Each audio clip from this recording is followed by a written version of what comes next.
Good morning. Today we are going to review magnetic fields for AP Physics C, Electricity, and Magnetism. Flippin' Physics! Magnetic fields, or B fields, are created by magnetic dipoles. Just like electric charges are described as positive and negative charges, magnetic poles are described as north and south poles. However, please know that a magnetic monopole has never been found. When you break a magnetic dipole in two, it does not create one north and one south pole. Instead, it creates two magnetic dipoles, each with a north and south pole. Got it. Magnetic monopoles do not exist. Hold up. That is not quite what he said. He said magnetic monopoles have never been found. Right, Mr. P? Correct, Bo. We cannot prove that magnetic monopoles do not exist. However, we have no evidence that they do exist. Okay. Now, again, in a similar fashion to electric charges, like poles repel and unlike poles attract. Just like the law of charges. Correct, Billy. And this is the electric field caused by an electric dipole.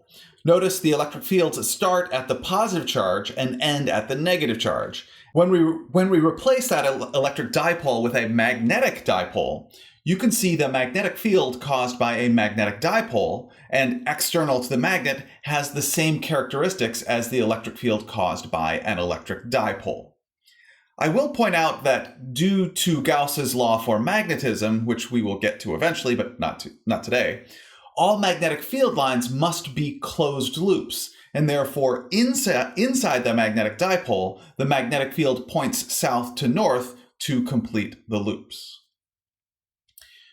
Realize magnetic dipoles, or magnets, which are placed in a magnetic field, align themselves to the magnetic field. The south pole is attracted to the north pole, and the north pole is attracted to the south pole, and the magnet lines up along the magnetic field line. That is how a compass works. Yes, Billy, it is. Billy, please talk about the magnetic field of the Earth. Absolutely. When you use a compass, the magnetic north pole of the compass points toward the geographic north pole of the Earth. Because the magnetic north pole of the compass is attracted to magnetic south poles, that means the geographic north pole of the Earth actually corresponds to the magnetic south pole of the Earth. And the geographic south pole of the Earth corresponds to the magnetic north pole of the Earth. Right, Mr. P? That is correct, Billy. Although I do want to point out that the locations of the magnetic poles of the Earth do not perfectly coincide with the locations of the geographic poles of the Earth. And the magnetic poles of the Earth do move around a bit over time. In fact, the magnetic poles of the Earth have completely reversed many, many times in Earth's history. It's been roughly 780,000 years since the last time the Earth's magnetic field changed. Perhaps we are due for a flip? I hope not. Flip. That's funny. That is kind of funny. And to be completely clear, the magnetic field of the Earth can be approximated as a magnetic dipole. Magnetic dipoles are the result of electric charges moving in circles. We will cover electric charges moving in circles creating magnetic fields extensively later. At this point, just know that electric charges moving in circles create magnetic fields, and that the magnetism of magnets is most often the motion of electrons moving in circles inside the magnetic materials. Permanent magnetic dipoles and induced or temporary magnetic dipoles are a property of the object which results from the alignment of magnetic dipoles within the object. The material composition of a magnet affects its magnetic behavior when it is placed in an external magnetic field, and there are two basic types of magnetic materials: ferromagnetic and paramagnetic. Ferromagnetic materials can be permanently magnetized by an external magnetic field. In ferromagnetic materials, the alignment of the magnetic domains or atomic magnetic dipoles is permanent. Actually, I'm going to put quotes around the word permanent in that statement. Permanent magnets actually do lose some of their magnetism over time. However, we are talking about losing roughly 1% of their strength over the course of a century, so pretty close to permanent. Some examples of ferromagnetic materials are nickel, iron, and cobalt. Paramagnetic materials, on the other hand, can only be magnetized for a short amount of time by external magnetic fields and only interact weakly with those external magnetic fields. The alignment of the magnetic domains or atomic magnetic dipoles is temporary in paramagnetic materials. Some examples of paramagnetic materials are aluminum, magnesium, and titanium. Now, just like materials have an electric permittivity, lowercase epsilon, materials have a magnetic permeability, lowercase mu. Oh, really? Are there not enough letters in the Greek alphabet to not have the same Greek letter have multiple meanings? Evidently not. I do want to point out that this description of why materials are magnetic is quite a simplification. However, the AP Physics C Electricity and Magnetism curriculum does not delve deeply into exactly how magnetism occurs in materials, so this is a good enough approximation for this class. Sure. Magnetic permeability, mu, is the measurement of the amount of magnetization a material has in response to an external magnetic field. Ferromagnetic materials have high magnetic permeabilities that increase in the presence of an external magnetic field, and paramagnetic materials have low magnetic permeabilities. Please realize that the magnetic permeability of materials is not constant.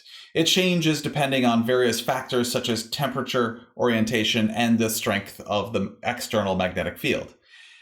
And, of course, we have the magnetic permeability of free space, which actually does have a constant value, mu naught, which equals 4 pi times 10 to the negative 7 teslas times meters over amps. What is a Tesla? It's a car. It is so much more than that. But I don't think we've talked about Teslas yet. We have not, but we are about to. A magnetic field is defined by the fact that a moving electric charge in a magnetic field can experience a magnetic force. The magnetic force an electric charge can experience when moving through a magnetic field, F sub B, equals the cross product of charge times velocity and magnetic field. Because this is a cross product, we also know the magnitude of the magnetic force equals charge times velocity times magnetic field times the sine of the angle between the direction of the velocity of the electric charge and the direction of the magnetic field. So, just so you know, this equation was experimentally determined. In other words, there's no way to mathematically derive it. We know it is true because of the extremely large number of measurements we have performed which confirm it to be true. Please recognize the similarities to the cross product torque equation. A lot of what we learned about working with that equation is applicable to the magnetic force equation, including using unit vectors. Bobby, please solve the magnitude magnetic force equation for the magnetic field and determine the units for the magnetic field. Okay, when we rearrange the equation, we get magnetic field equals magnetic force over the quantity charge times velocity times sine theta. The units then are newtons over the quantity coulombs times the quantity meters per second, and the sine of theta has no units. And what is a coulomb per second equal to? Coulombs per second are the units for amps, so the units for the magnetic field are newtons over amp meters. And what do you think those are called? Teslas? Exactly. The units for the magnetic fields typically are Teslas, capital T. However, sometimes you will see the magnetic field in terms of Gauss. 1 Tesla is the same as 10,000 Gauss, capital G, because, we need more units. Yeah, sure we do. Please recognize that the magnetic field is a vector. In other words, you need to use vector addition when you have multiple magnetic field sources to determine the net magnetic field. To that end, we need to know the direction of the magnetic force acting on an electric charge moving in a magnetic field. Class, for that, what handy tool do we use? Compass? No, what handy tool do we use? Oh, The right-hand rule. Don't be too cool. Limber up! And find your right hand. All right. The right-hand rule for the magnetic force is very much like the right-hand rule for torque. Fingers of the right hand point in the direction of the velocity of the electric charge. Fingers of the right hand curl in the direction of the magnetic field. It is a good rule of thumb to start at 90 degrees. Really? Rule of thumb. Thumb on the right hand points in the direction of the magnetic force on a positive charge. For a negative charge, the thumb points 180 degrees from the direction of the magnetic force. Make sure your thumb points normal to the plane created by the velocity of the electric charge and the magnetic field. In other words, realize the direction of the magnetic force is always normal to the plane created by the velocity of the electric charge and the magnetic field. And realize the cross-product version of the magnetic force equation, which uses unit vectors, also gives the direction of the magnetic force. Only rather than using the right-hand rule, it gives you the direction of the magnetic force in terms of unit vectors. All right, let's do some examples. Let's start with a positive charge which has a velocity to the right and is passing through a uniform magnetic field which is oriented upwards. Bo, please walk us through the right-hand rule to find the magnetic force acting on this charge. Fingers of the right hand point to the right. Curl fingers of right hand up. This time it is exactly 90 degrees. Thumb points out of the screen, so the magnetic force is out of the screen. Thank you, Bo. Notice the symbol for out of the screen is a dot. So this is what a uniform field out of the screen looks like. 180 degrees from that is into the screen. The symbol for into the screen is an X. Therefore, a uniform field into the screen looks like this. The best analogy I have heard for remembering these two symbols is to picture the field being represented by an arrow. For out of the screen, the arrow is coming at you, and the dot represents the tip of the arrow coming at you. For into the screen, the arrow is going away from you, and the X represents the fletching of the arrow as it moves away from you. Fletching? It just means the feathers on the back of the arrow. But arrows only have 3 feathers, not 4. I agree, Billy. Let's do another one. For this example, we have a uniform magnetic field which is oriented into the screen and a positive charge which has a velocity which is down. Bobby, please determine the direction of the magnetic force on this moving charge. The fingers of the right hand point down. Fingers curl 90 degrees into the screen. Thumb points to the right, so the magnetic force is to the right. That is correct, Bobby. Now, at this point, if you are actually physically using your right hand to do these at home, which you absolutely should be doing, you may find that you are having a difficult time getting your body to be able to do this right-hand rule example. Some suggestions. Curling just your hand down like this is not a good idea. You want to keep your hand pointing along the direction of your arm. Also, you want to avoid this. The reason this typically happens to you is because you do not actually understand what it means to not be too cool for the right-hand rule, and why I have you limber up. I know that there is nothing cooler than refusing to turn your hips or your shoulders when doing the right-hand rule, but please do not be too cool. Rotate your body, rotate your hips, move your shoulders, be limber for the right-hand rule.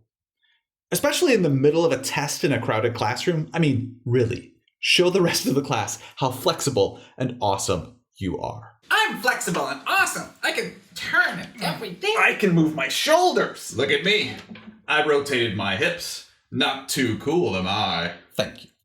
Billy, for the next example, we have a positive charge with a velocity to the left, which is experiencing an upward magnetic force. Please determine the direction of the magnetic field. Velocity is to the left, so our fingers point to the left. We know the direction of the magnetic force, so our thumb points up, and we curl our fingers roughly 90 degrees in the direction of the magnetic field, so the magnetic field is out of the screen. Thank you, Billy. Now, it is important to recognize that we do not know the exact direction of the magnetic field from this information. Because of the sign of theta in the equation, All we know is that the magnetic field points at some angle out of the screen. Remember, we curl our fingers, and typically I have said to start by curling 90 degrees. However, realize we could curl our fingers anywhere from just over 0 degrees to almost 180 degrees, and still have this right-hand rule give the same direction for the magnetic force. So, just to be absolutely clear, we know the magnetic field is out of the screen at some unknown angle. We also know that in order for the magnetic force to be perpendicular to both the velocity and the magnetic field, if there is a component of the magnetic field parallel to the screen, it has to be either aligned with the velocity or opposite to the velocity of the electric charge. For the next example, we have a positive electric charge which is moving downward in a uniform magnetic field, which is down and to the left. Billy, what is the direction of the missing vector? Point our fingers down in the direction of the velocity, curl our fingers in the direction of the magnetic field, although this time we actually curl our fingers slightly less than 90 degrees, and our thumb points into the screen, so the direction of the magnetic force is into the screen. Thank you, Billy. Next, we have a negative charge in a uniform magnetic field, which is out of the screen. Bobby? What? Yeah, what? Yeah, right. Well done. Without a velocity, there is no magnetic force acting on this negative electric charge, so let's have the negative electric charge be moving to the right. Okay. Point our fingers to the right in the direction of the velocity, curl our fingers out of the screen with the magnetic field, and our thumb points down in the direction of the magnetic force, acting on a positive charge. However, this is a negative charge, so the magnetic force is 180 degrees from that, or up. Thank you, Bobby. Next, Bo. The directions of the velocity of a negative electric charge and a uniform magnetic field are shown. What is the direction of the magnetic force acting on the negative electric charge? It is a negative electric charge, so can we just use our left hand? No, you can't It's do the that. right hand rule. So just use a left hand rule for negative charges. Okay. You need to calm down. Why? Was I being too loud? Uh-oh. Uh-oh. Uh-oh. You need to just stop. Right. So while technically you could use a left-hand rule for negative charges, I advise against it. My students struggle enough with just finding their right hand that I consider it inadvisable to use a left-hand rule. So my suggestion is to continue only using the right-hand rule and account for the negative charge as an additional last step of flipping the direction of the magnetic force. And there are plenty of teachers who suggest using the left-hand rule. They're not wrong. That is just not the way I prefer to teach it. Believe it or not all physics teachers agree with one another. Bo? Okay, the right hand rule. Fingers point in the direction of the velocity. Curl fingers, actually more than 90 degrees this time, to get the direction of the magnetic field. And our thumb points into the screen. That means because this is a negative charge, that the magnetic force is opposite to into the screen, which makes the magnetic force out of the screen. Thank you, Bo. One last example. The velocity of the negative charge is up, and the direction of the constant magnetic field is down. Bobby? Fingers point up in the direction of the velocity. Fingers curl in the direction of the magnetic field. Wait, we could curl our fingers to the right or to the left. Why is that? Yeah. Okay. The angle between the direction of the velocity and the direction of the magnetic field is 180 degrees, and the sine of 180 degrees is 0. So in this example, there is no magnetic force acting on the moving electric charge. All right. Going back to the equation definition of the magnetic field, he said a magnetic field is defined by the fact that a moving electric charge in a magnetic field can experience a magnetic force. Right. When an electric charge is moving parallel or anti-parallel to the direction of the magnetic field, the moving electric charge does not experience a magnetic force. Anti-parallel? No. Anti-parallel means parallel but moving or oriented in opposite directions. Oh, cool. Anti-parallel. You learn something new every day. I hope you have learned more than just that today. Yeah. Good point. Okay. Now, I do want to bring us back to something I said before, because hopefully it will make more sense now. I said, the direction of the magnetic force is always normal to the plane created by the velocity of the electric charge and the magnetic field. Looking at our first example, you can see the plane created by the velocity of the charge and the magnetic field is in the plane of the screen, which I can represent with this sheet of paper. Therefore, the direction of the magnetic force must be normal to the plane of the screen, normal to the sheet of paper. And it is because the magnetic force is directed toward you or out of the screen. Looking at the second example, the plane created by the velocity of the magnetic field is a vertical plane, which is normal to the plane of the screen, just like this piece of paper. The magnetic force has to be normal to this piece of paper, and it is because the magnetic force is to the right, which is normal to this sheet of paper. And you can see that is true for each of the right-hand rule examples we walked through today. Next, let's talk about what happens when a series of charges are all moving in the same direction. For example, a current-carrying wire. Oh, yeah. We already derived the equation for the current in a wire. It equals charge carrier density times cross-sectional area times drift velocity times charge per carrier. And we know the magnetic force acting on each individual charge moving in a wire. Magnetic force equals the cross product of charge times velocity and magnetic field. However, what we want to know is the net magnetic force acting on all the charges moving in the wire. So we need to use charge carrier density equals the number of charges over volume, which means the number of charges equals the charge carrier density times the volume of the wire. The volume of the wire equals the cross-sectional area of the wire times the length of the wire. That means the magnetic force acting on all the moving charges in the wire equals the magnetic force acting on one charge multiplied by the number of charges, or the cross product of charge times velocity and magnetic field, all times charge carrier density times cross-sectional area times the length of the wire. Everything outside the parentheses is a scalar, so we can move all of those variables to the front of the equation.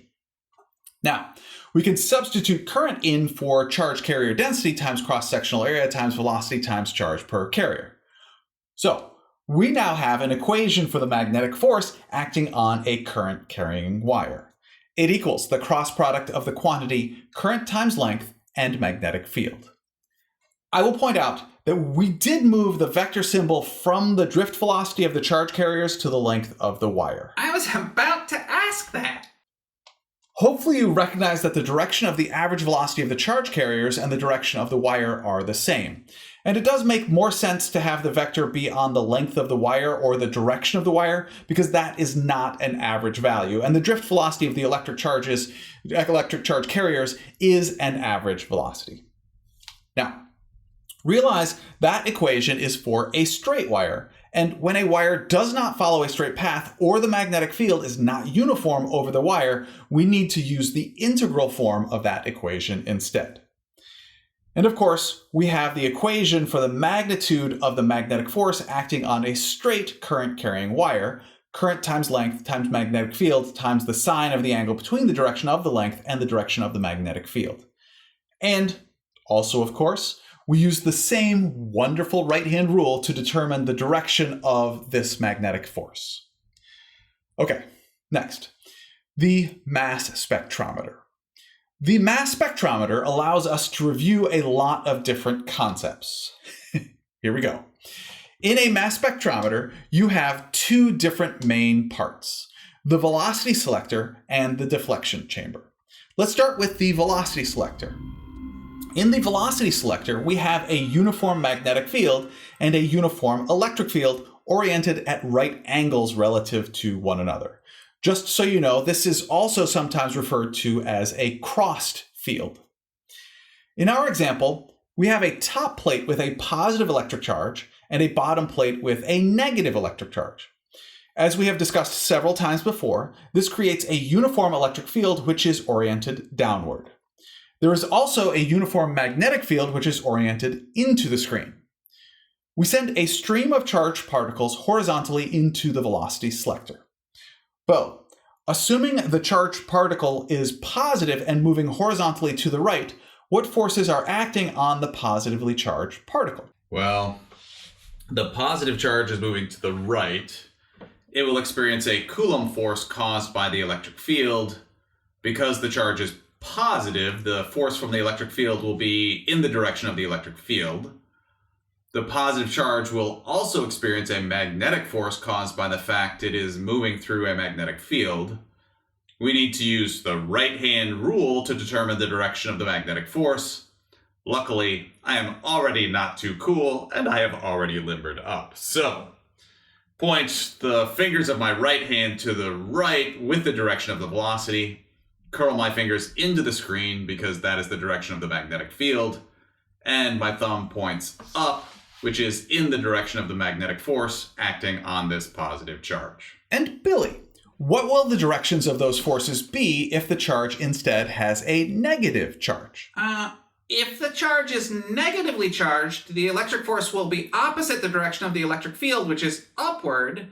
And using the right-hand rule again, velocity and fingers to the right, curl fingers into the screen with the magnetic field, thumb points up in the direction of the magnetic force of a positive charge. However, this is a negative charge, so the direction of the magnetic force is opposite the up direction, which is down. So a negative charge has the same forces acting on it as a positive charge, only the directions of the forces are switched. Correct. Thank you both. Bobby, please sum the forces in the y direction on the positive charge. Newton's second law in the y direction. Well, net force in the y direction equals, for the positive charge, the magnetic force minus the electric force. The net force equals mass times acceleration in the y direction. We know the charge is moving horizontally, so the acceleration in the y direction equals 0. That means the magnitudes of the magnetic force and electric force are equal. Yeah, and it actually does not matter if the charge is positive or negative because the acceleration in the y direction is 0, so either way, the magnitudes of the two forces will be equal.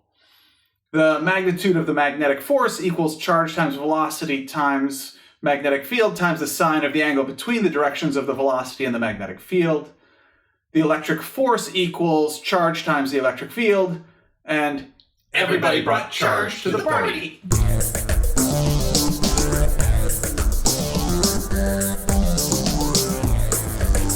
Everybody brought mass. The angle between the direction of the velocity of the charge and the direction of the magnetic field is 90 degrees, and the sine of 90 degrees is 1. So the velocity of the charge is equal to the ratio of the electric field to the magnetic field. Cool. Correct. Cool. Realize this means that only charges with a constant velocity equal to the ratio of the electric field to the magnetic field will move through the velocity selector with a constant horizontal velocity, which is why it is called the velocity selector. The only charges which make it all the way through the velocity selector all have the same velocity, which is equal to the electric field divided by the magnetic field. After the velocity selector, the charges, which are moving at a constant horizontal velocity, enter the deflection chamber. The only field in the deflection chamber is the same magnetic field, which is in the velocity selector. Bo, please determine what happens now. Sure. The only force acting on the charged particles will be the magnetic force. As the charges enter the deflection chamber, the magnetic force on a positive charge will be up, and the magnetic force on a negative charge will be down. We already figured that out, so... However, the charges will not move in straight lines in the deflection chamber, because the magnetic force acting on each charge will always be perpendicular to the velocity of each charge. The charges will move in a circular path, with positive charges following an upward circular path and negative charges following a downward circular path. Well done, Bo. Billy, please analyze what happens to a positive charge in the deflection chamber which moves along a circular path with radius of curvature uppercase R. Certainly. Because the positive charge is moving in a circle, let's sum the forces in the in direction. The only force acting inward is the magnetic force, And the acceleration in the in direction is centripetal acceleration. The magnetic force, again, is charge times velocity times magnetic field times the sine of the angle between the direction of the velocity and the direction of the magnetic field. And that angle is always 90 degrees, and the sine of 90 degrees equals 1. For centripetal acceleration, do we use tangential velocity or angular velocity? We already have an equation for the linear tangential velocity of the charges, so let's use tangential velocity squared over radius for centripetal acceleration. And everybody brought one velocity to the party.